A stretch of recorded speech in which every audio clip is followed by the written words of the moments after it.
Ang maganda sanang selebrasyon ng pagkapanalo ni Carlos Yulo ay nababahiran nga ngayon ng kontrobersya. Ito'y matapos mapag-alaman na tila may problema ang pagsasama ni na Carlos Yulo at ng kanyang ina.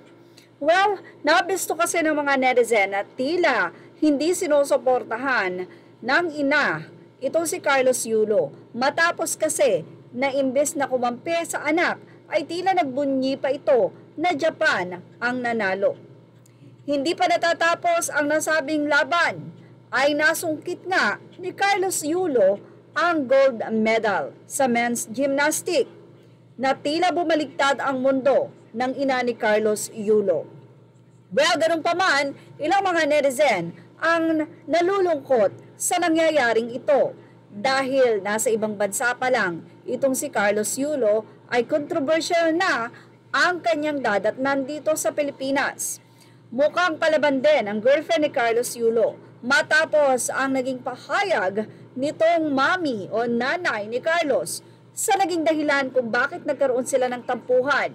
Sinisilip kasi ng nasabing ina ni Carlos ang girlfriend na dahilan daw kung bakit nalalayo ang anak sa kanya. Well, narito po ang naging pahayag ni Mrs. Yulo. Aniya, Japan pa din talaga, lakas. Narito naman ang buwelta ng girlfriend nitong si Carlos Yulo sa ina nito. Japan pa din talaga, lakas. Ba't malakas din naman si Carlos Edre Yulo? God is with him. Dagdag pa nito. At tila may paghamon din ang girlfriend nitong si Carlos Yulo dahil sinabi nito na tatapusin lang daw nito ang nasabing vault finals at sasagutin niya ang issue. Hinamon pa nga niya si Mrs. Yulo na huwag daw magbura or mag-off sa comment section. Aniya, mother dear, I'm gonna hold your hand when I say this. Pero wait ka lang, tapusin lang po namin yung vault finals.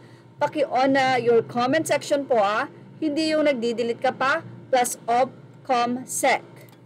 Naging samot-sari naman ang komento dito ng mga netizen. Siyempre, may mga kumampi kay Carlos at narito ang kanilang mga naging reaksyon. Say ng mga netizen at advice sa girlfriend ni Carlos.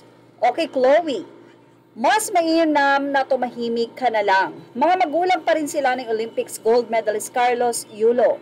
Maaring sa huli hindi rin niya maunawaan ang gagawin mo. Unawain mo ang sitwasyon nila. Be a kind person in spite of kung real love mo si Champ. Just thinking aloud. Say naman ng isa, wala na, GG na. May laban pa siya para sa second medal.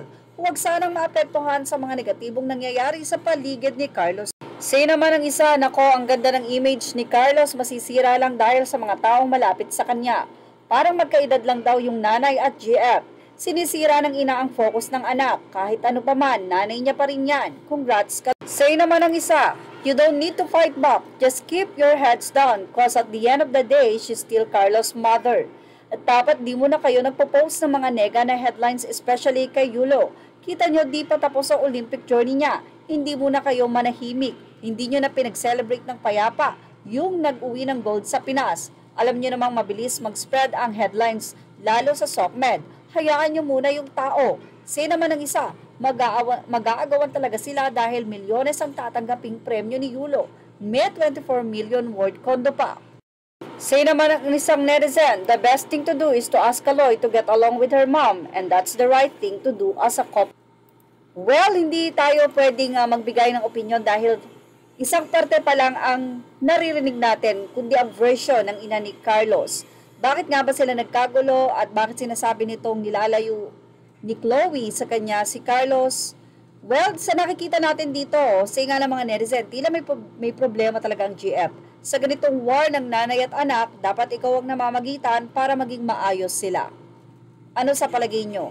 Ilagay ang inyong opinion dito sa ating comment section. Images are all credit to the rightful owners. Thank you for watching Showbiz Now.